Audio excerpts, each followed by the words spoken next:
안녕하세요. 달빛 낭독입니다. 오늘은 프랑스 소설가 알퐁스 도데의 소설 별과 마지막 수업을 낭독하겠습니다. 남은 시간도 행복하세요. 구독과 좋아요로 관심을 표현해 주세요.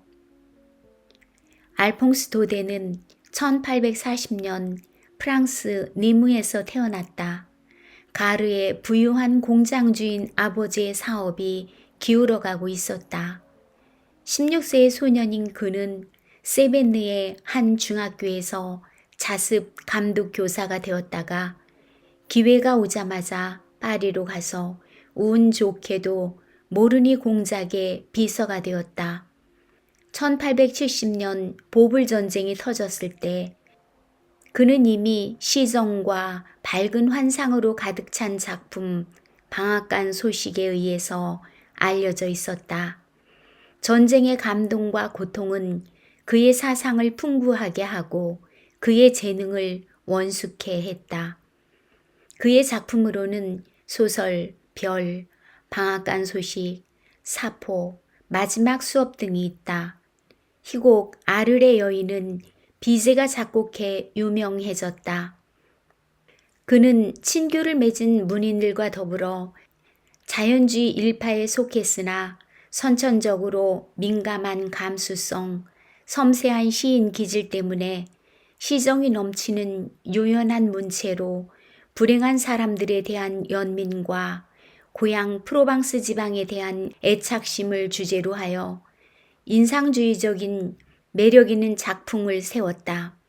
그는 절친한 친구였던 에드몽 드 콩크루가 죽은 이듬해인 1897년에 죽었다.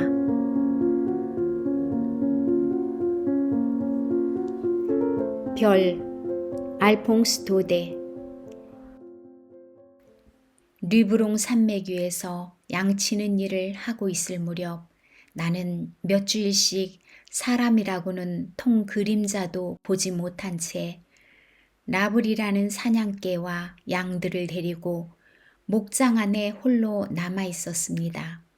가끔 몽드 르르산의 수도자가 약초를 찾으러 지나가기도 하고 삐에몽 살록 지방의 어느 숫장이의 검은 얼굴을 보곤 하였을 뿐입니다. 그러나 그러한 사람들은 고독하기 때문에 말이 없었고 이야기하는 흥미조차 잃고 있었기 때문에 산 아랫마을이나 거리에서 일어나고 있는 일 따위는 아무것도 모르는 소박한 사람들이었습니다. 그렇기 때문에 보름마다 2주일분의 식량을 운반해오는 주인 농장의 노새 방울소리가 들릴 때라든지 머스마이의 명랑한 얼굴이라든지 늙은 노라드 아주머니의 짙은 다갈색 머리수건이 고개 위에 점점 나타날 때에는 나는 정말 견딜 수 없이 기뻤습니다. 나는 산민마을의 여러 가지 소문, 이를테면 세례받는 일이라든지 시집가고 장가가는 이야기를 듣게 되는데 특히 흥미를 끄는 것은 주인집 아가씨가 어떻게 되었는지를 아는 일이었습니다. 이 스테파네트 아가씨는 이 근방의 백리 사방에서 가장 아름다웠습니다. 나는 별로 흥미를 갖고 있지 않은 채 하면서 아가씨가 곧잘 식사나 모임에 초대되고 있는지 여전히 아가씨에게 새 얼굴의 젊은이들이 호기심을 사려고 모여들고 있는지에 대해서 물었습니다. 만약 산에서 양을 치는 하찮은 나에게 있어서 그런 일들이 무슨 소용이 있느냐고 묻는 사람이 있다면 나는 그 사람에게 이렇게 대답할 것입니다. 나는 20세이며 저 스테파네트 양이야말로 내가 본 여성 중에 가장 아름다웠노라고. 그러던 어느 일요일의 일인데 기다리던 2주일분의 식량이 아주 늦게 도착했는데 그 이유를 아침나절에는 대미사 때문이라고 나는 생각하고 있었습니다. 그리고 정오 가까이가 되자 심한 소나기가 쏟아졌기 때문에 이젠 길이 나빠서 노새가 떠날 수 없었던 것이라고 생각하였습니다. 그러나 드디어 3시쯤이 되어 겨우 하늘이 말끔히 개고 산이 물기와 햇빛으로 반짝반짝 빛나고 있을 때 나뭇잎에서 떨어지는 물방울 소리와 물이 불어 시냇물이 넘쳐 흐르는 소리에 섞여 부활제 날에 울려 퍼지는 커다란 카리용 소리만큼 명랑하고 빠른 방울 소리가 들려왔습니다. 그런데 노새를 데리고 온 것은 작은 머슴아이도 아니고 노라드 아주머니도 아니었습니다. 그것은 누구였겠어요? 바로 그 아가씨였던 것입니다. 버드나무 바구니 사이에 몸을 곧게 세우고 걸터앉은 산의 대기와 소나무 후의 맑은 바람으로 뺨이 아주 장밋빛으로 물든 바로 그 아가씨였던 것입니다. 어린 머슴은 아팠고 노라드 아주머니는 휴가로 아이들의 집에 가 있다고. 예쁜 스테파네트 양은 노새에서 내리면서 나에게 일러주었습니다. 그리고 아가씨가 이렇게 늦은 것은 오는 도중에 길을 잃었기 때문이라고 말했습니다. 그러나 꽃 리본과 화려한 치마와 레이스 등을 단 성장한 아가씨의 모습을 보면 숲속에서 길을 찾고 있었다기보다는 오히려 어디선가 춤을 추고 있다가 늦기라도 한 것처럼 보였습니다. 아, 귀여운 아가씨. 나는 언제까지나 아가씨를 실증내지 않고 들여다보고 있었습니다. 정말 이렇게 가까이에서 아가씨를 본 일은 이제까지 한 번도 없었습니다. 겨울에 양떼들이 들판으로 내려오게 되면 나는 주인집에서 때때로 저녁 식사를 했는데 그때 아가씨는 큰 방을 가로질러 갈 때가 있었습니다. 언제나 잘 차려입은 아가씨는 하인들에게는 좀처럼 말을 하지 않고 약간 으스댔습니다. 그러나 지금은 아가씨가 내 눈앞에 있는 것입니다. 그것도 나에게만 용건이 있는 것입니다. 그런데도 내 마음이 타오르지 않을 수는 없겠지요. 스테파네트 양은 바구니에서 식량을 꺼내면서 신기한 듯이 사방을 둘러보기 시작하였습니다. 떼묻기 쉬운 아름다운 외출복 치마를 약간 들어 올리고 아가씨는 양의 우리 안으로 들어갔습니다. 그리고 내가 자는 자리와 양의 가죽을 깐 집방석, 그리고 벽에 걸려있는 나의 큰 모자가 달린 외투며 지팡이며 화승총 등을 보고 싶어 했습니다.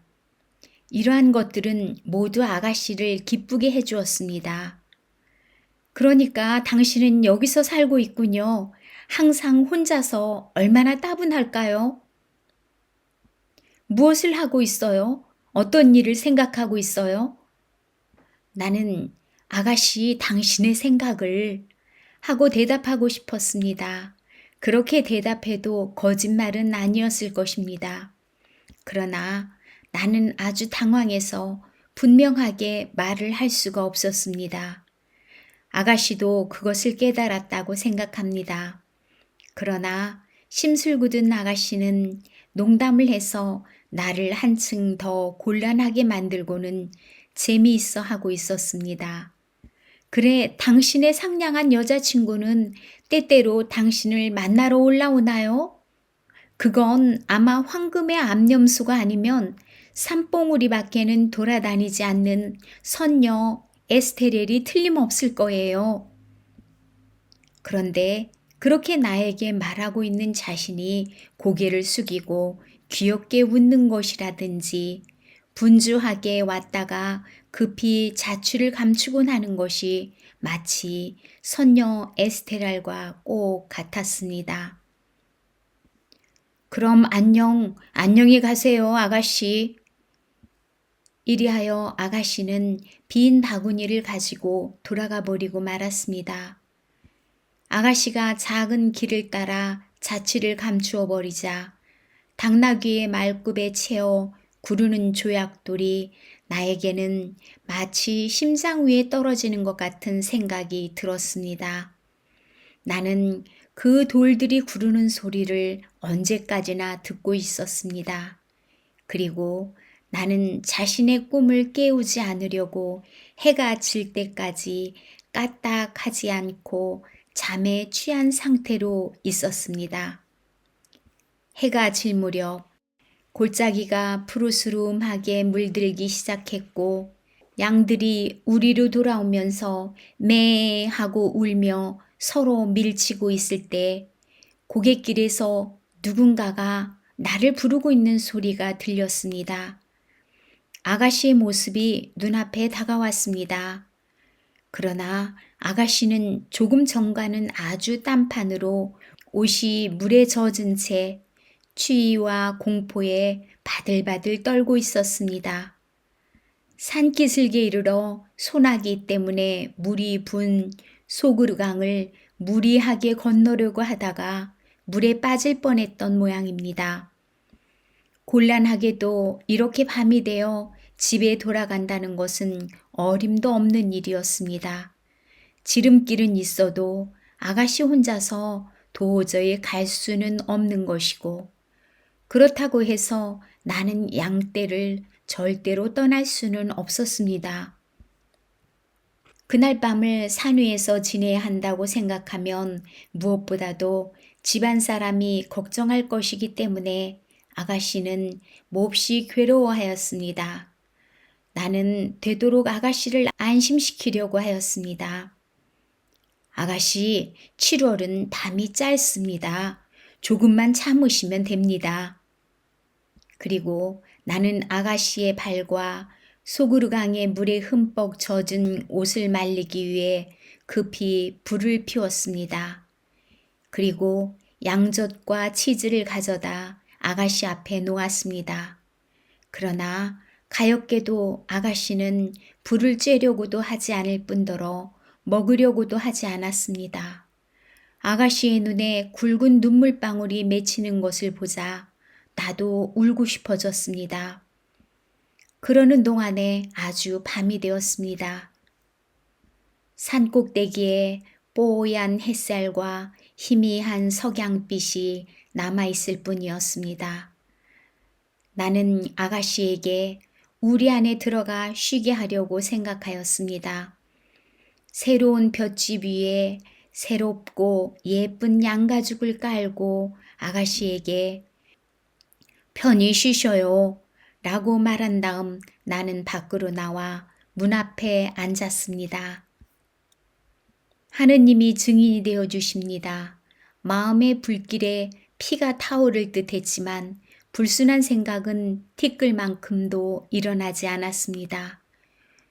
우리의 한 구석에서 나의 보호에 마음 편히 주무시고 계시다고 생각하니 커다란 사랑이 있을 뿐이었습니다. 이제까지 하늘이 이렇게 끝없고 별이 이렇게 빛나 보인 일은 한 번도 없었습니다. 그런데 갑자기 우리의 나무 문이 열리고 아름다운 스테파네트 양이 나타났습니다. 아가씨는 잠을 잘 수가 없었던 것입니다. 양들이 움직이며 바삭바삭 소리를 내기도 하고 꿈을 꾸며 매 소리를 지르기도 했기 때문입니다. 아가씨는 모닥불 옆으로 나오는 편이 좋겠다고 생각한 것이겠지요. 그것을 보고 나는 나의 염소 털가죽으로 아가씨의 어깨를 덮어주고 불을 많이 지폈습니다. 그리고 우리들은 서로 가까이 다가앉아 언제까지나 말없이 앉아 있었습니다. 만약 당신이 노천에서 밤을 지낸 일이 있다면 사람이 잠들고 있는 시간에 어떤 신비스러운 세계가 고독과 고요 속에서 눈을 뜬다는 사실을 아실 것입니다. 그때 생물은 한층 더 맑게 개인 소리로 노래를 부르고 눈에서는 작은 불꽃이 여러 개 빛을 냅니다. 산에 사는 모든 정령들이 자유로이 오가고 대기 속에는 희미한 음향과 가볍게 스치는 정도의 희미한 울림이 들립니다. 그것은 마치 나뭇가지가 자라고 풀이 돋아나는 소리처럼 들립니다. 낮은 생물의 세계이지만 밤은 무생물의 세계입니다. 이러한 사물의 세계에 익숙하지 않은 사람은 밤에 공포를 느낍니다. 그래서 아가씨도 바들바들 떨고 아주 작은 소리에도 나에게 바싹 다가붙었습니다. 한 번은 길고 음산한 외침소리가 저 아래쪽에 반짝이는 못으로부터 나와 물결을 치면서 우리들 쪽으로 올라왔습니다. 동시에 아름다운 유성 하나가 마치 지금 들린 저 구슬픈 음향이 빛을 동반하고 있듯이 우리들 머리 위를 지나 같은 방향으로 흘러갔습니다. 저건 무엇이죠? 하고 스테파네트 양이 낮은 소리로 물었습니다. 천국으로 돌아가는 영혼입니다, 아가씨. 하면서 나는 성호를 그었습니다. 아가씨도 성호를 그었습니다. 그리고는 잠시 뚫어지게 하늘을 쳐다보고 있더니 마침내 나에게 이렇게 물었습니다. 그럼 당신들 양치는 사람은 마법사라는 말이 정말인가요? 그럴 리는 없습니다, 아가씨. 하지만 이렇게 늘 별 가까이에서 살고 있기 때문에 우리들은 평지에 있는 사람들보다는 별의 세계에서 무엇이 일어나고 있는지 잘 알고 있는 것이지요. 아가씨는 한 손으로 턱을 괴고 마치 귀여운 하늘의 목동처럼 양의 털 가죽에 쌓여서 하늘을 쳐다보고 있었습니다. 어쩌면 저렇게 많을까요? 어쩌면 저렇게도 예쁠까? 이렇게 많은 별을 나는 본 일이 없어요. 당신은 저 별들의 이름을 다 알고 있어요? 알고 말고요, 아가씨. 자, 이것 보셔요. 우리들 바로 위에 있는 것은 성 야고보의 길 은하수입니다. 저것은 프랑스에서 곧장 에스파냐까지 간답니다. 사르마뉴 대왕이 사라센과 싸울 때 갈리스에 성 야고보가 주신 것입니다. 그리고 좀 더 멀리 있는 것은 반짝반짝 빛나고 있는 4개의 차바퀴를 가진 영혼의 술의 큰 곰자리입니다. 그 앞을 가는 3개의 별은 3마리의 짐승이고 3번째의 짐승 옆에 있는 저 훨씬 작은 것이 수레꾼입니다. 보셔요. 주위에 비 오듯 가득히 쏟아지는 별이 흩어져 있지요. 저것은 하느님이 자기 곁에는 두고 싶어 하지 않는 영혼입니다. 저 조금 밑에 있는 것이 갈퀴 혹은 별명으로 3인의 임금님 오리온 성좌라는 곳입니다. 그것은 우리들에게 시계의 역할을 해줍니다. 그것만 보아도 나는 지금은 한밤중이 지났다는 것을 압니다. 좀 더 아래쪽에 역시 남쪽 방향이지만 별들의 횃불인 장드밀랑 시리우스 성자가 빛나고 있습니다. 이 별에 대해서 우리 양치는 사람들이 이렇게 말하고 있습니다. 어느 날 밤 장드밀랑이 3인의 임금님이나 병아리 바구니 스발 성자와 함께 친구 별의 결혼식에 초대받았다고 합니다. 병아리 바구니는 제일 급히 먼저 떠나 높이 올라갔다고 합니다.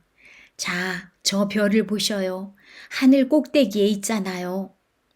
3인의 임금님은 좀 더 낮게 지름길로 해서 병아리 바구니를 뒤쫓았습니다. 그런데 저 게으름뱅이인 장드밀랑은 너무 늦게까지 자고 있었기 때문에 제일 늦게 처지고 말았습니다. 그리고 화가 나서 먼저 간 두 별을 멈추게 하려고 갖고 있던 지팡이를 던졌습니다. 그래서 3인의 임금님은 장드밀랑의 지팡이라고 불리고 있습니다. 그런데 아가씨, 여러 별들 가운데 제일 아름다운 별은 우리들의 별인 우리들 목동들이 양떼를 몰고 나가는 새벽녘이나 데리고 돌아오는 저녁때에 우리들을 비춰주는 목동의 별입니다. 우리들은 이 별을 마글론이라고 부르고 있습니다. 이 아름다운 마글론은 피에르 드 프로방스, 토성의 뒤를 쫓고 그리고 7년째마다 피에르와 결혼합니다. 어머나, 그럼 별님의 결혼이라는 게 있어요? 그렇답니다, 아가씨. 그리고 내가 별의 결혼이 어떤 것인가 설명해 주려고 했을 때 나는 무엇인가 상쾌하고 부드러운 것이 나의 어깨에 가벼이 걸리는 것을 느꼈습니다. 그것은 리본과 레이스와 물결치는 머리카락을 곱게 누르면서 나에게 기대어온 아가씨의 잠든 무거운 머리였습니다. 아가씨는 하늘의 별들이 햇빛으로 희미하게 사라질 때까지 움직이지 않고 있었습니다. 가슴이 설렘을 어쩔 수 없었지만 그래도 내 마음은 오직 아름다운 것만을 생각하게 해주는 그 맑은 밤하늘의 비호를 받아 어디까지나 성스럽고 순결함을 잃지 않았습니다. 우리 주위에는 총총한 별들이 마치 헤아릴 수 없이 거대한 양떼처럼 고분고분하게 고요히 그들의 운명을 계속하고 있었습니다. 그리고 이따금 이런 생각이 내 머리를 스치곤 했습니다. 저 숱한 별들 중에 가장 가냘프고 가장 빛나는 별님 하나가 그만 길을 잃고 내 어깨에 내려앉아 고이 잠들어 있노라고.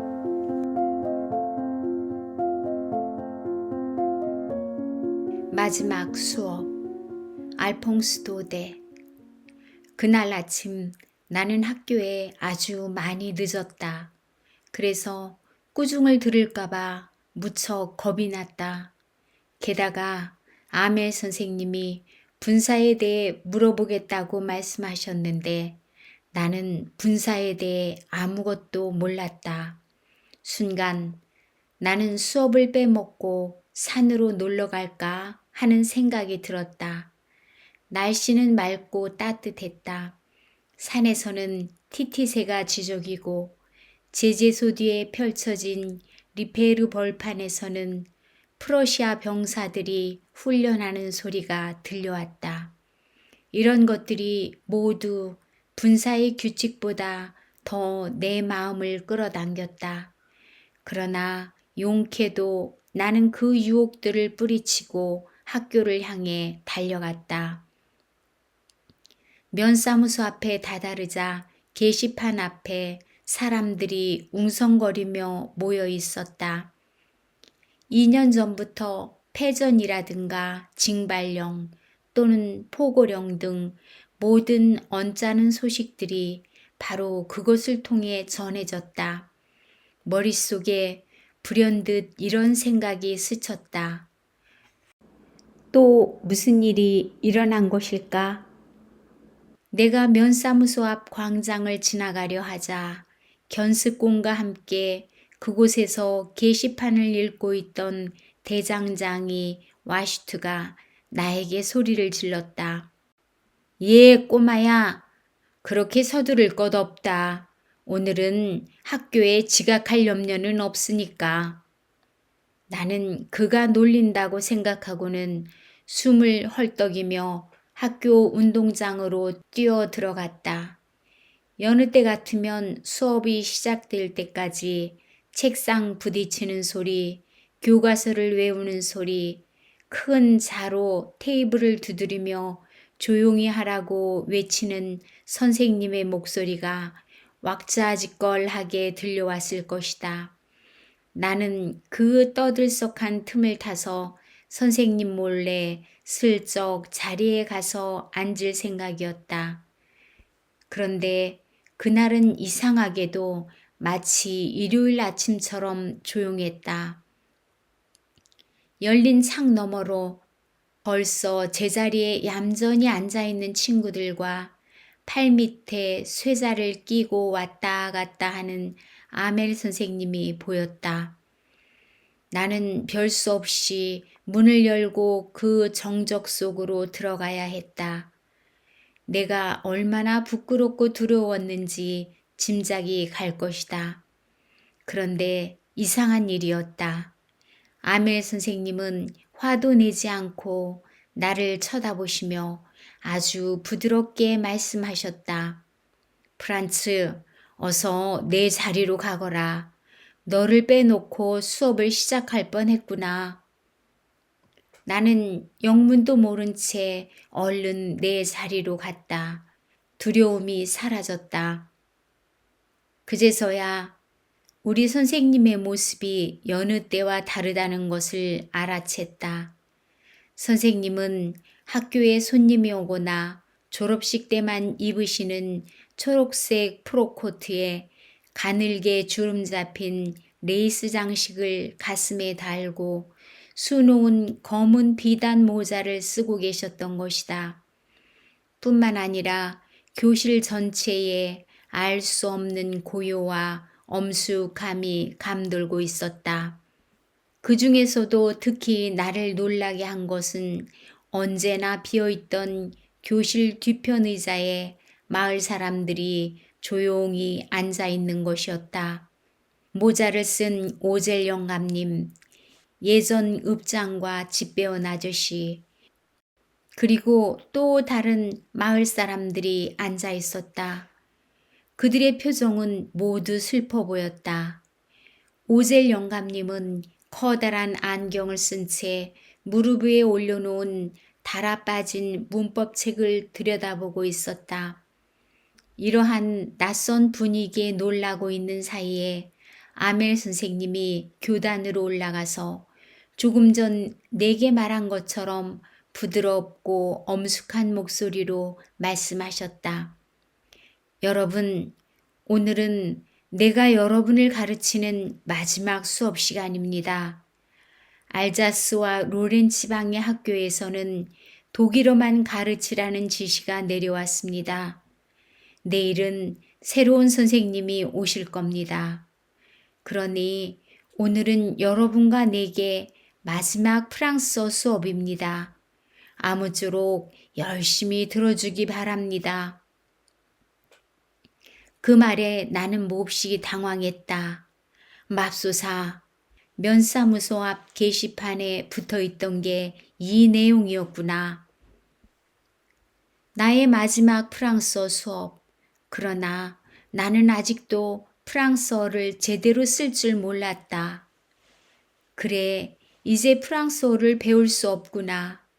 나는 그동안 시간을 헛되이 보낸 것과 새 둥지를 찾아 돌아다니던 일, 자르강에서 썰매를 타느라 수업을 빼먹은 일 등을 떠올리며 얼마나 후회했는지 모른다. 조금 전까지만 해도 그렇게 따분하고 지겹게 느껴지던 문법책과 역사책 등이 이제는 헤어지기 섭섭한 오랜 친구처럼 정겹게 느껴졌다. 아멜 선생님에 대해서도 마찬가지였다. 이제 선생님이 떠나시면 다시는 뵙지 못한다는 생각이 들자 벌받은 일과 자로 얻어맞은 일도 까맣게 잊었다. 가여운 선생님, 이 마지막 수업을 위해 선생님은 예복을 입고 오셨던 것이다. 그제야 마을 노인들이 교실 뒤쪽에 앉아 있는 이유를 알 수 있었다. 그들 역시 이 학교에 자주 오지 못한 것을 후회하는 듯 했다. 또한 40년 동안 꾸준히 프랑스어를 가르친 선생님에게 경의를 표하고 이제 사라져가는 조국에 대해 의무를 다하려는 것 같았다. 그런 생각에 잠겨 있을 때 내 이름을 부르는 소리가 들렸다. 내가 외워야 할 차례였던 것이다. 그 유명한 분사 규칙을 크고 분명하게 하나도 틀리지 않고 처음부터 끝까지 외울 수 있다면 얼마나 좋을까. 그러나 나는 첫 마디부터 꽉 막힌 채 고개를 들지 못하고 몸을 흔들면서 있었다. 그러자 아멜 선생님의 말씀이 들려왔다. 프란츠야, 너를 꾸짖지는 않겠다. 너는 이미 충분히 벌을 받은 셈이다. 그래서 이렇게 된 거지. 우리는 늘 이렇게 생각했지. 시간은 충분해. 내일 배우면 돼. 라고. 그런데 그 결과는 내가 보는 것과 같다. 아, 언제나 교육을 내일로 미루어 온 것이 우리의 커다란 불행이었지. 이제 그들은 우리에게 이렇게 말할 것이다. 뭐요? 당신 내 말을 읽고 쓸 줄도 모르면서 프랑스 사람이라고 할 수 있어요? 프란츠야, 이런 결과가 온 것이 모두 내 탓은 아니란다. 우리 모두 반성해야 할 일이지. 부모님들도 너희를 교육시키는데 열의가 부족했어. 몇 푼 더 벌기 위해 밭이나 공장으로 보내려 했으니까. 내 자신은 나무랄 데가 없다고 할 수 있을까? 공부시키는 대신 화단에 물 주는 일을 시키지 않았던가?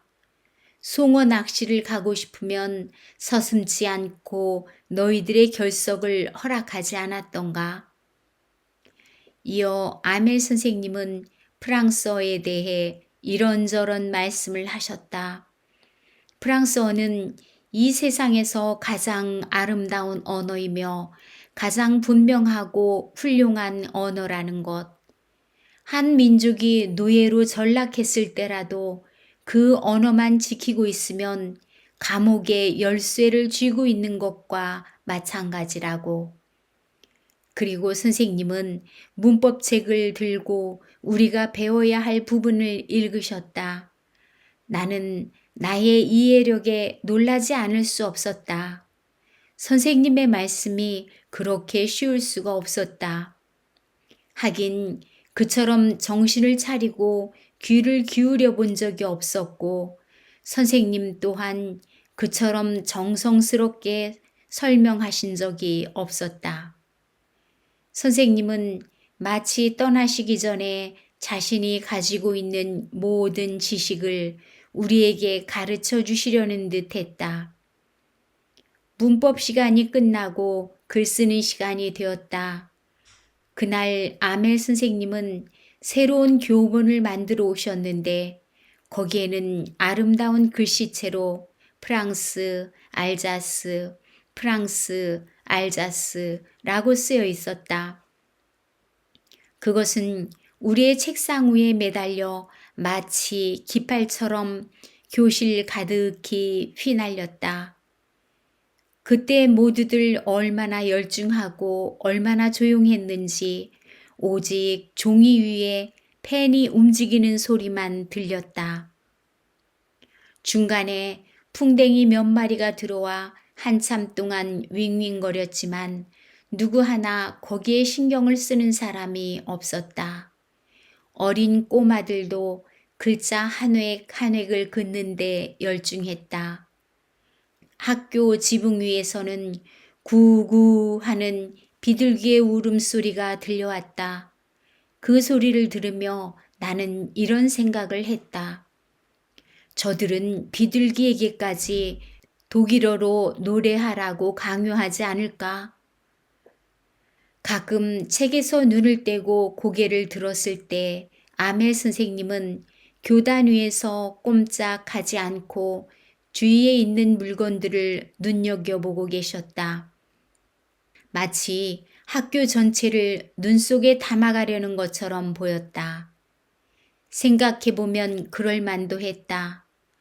지난 40년 동안 그는 한결같이 교실 전경과 교정이 보이는 바로 저 자리에 서 계셨으니까.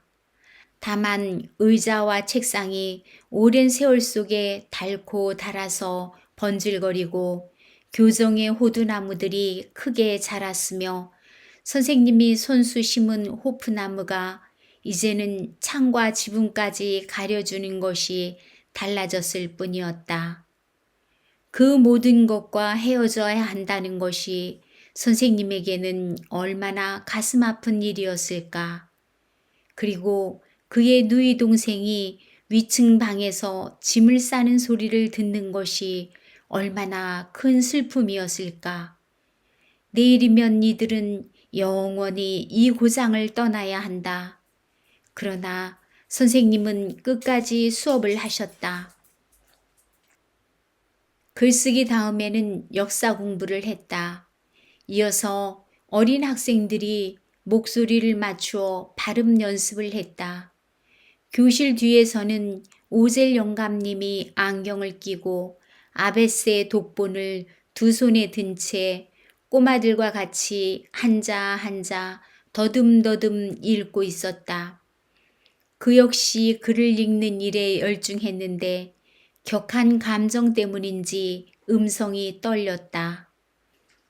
그가 글을 읽는 소리는 여간 우습지 않아서 우리는 웃어야 할지 울어야 할지 모를 정도였다.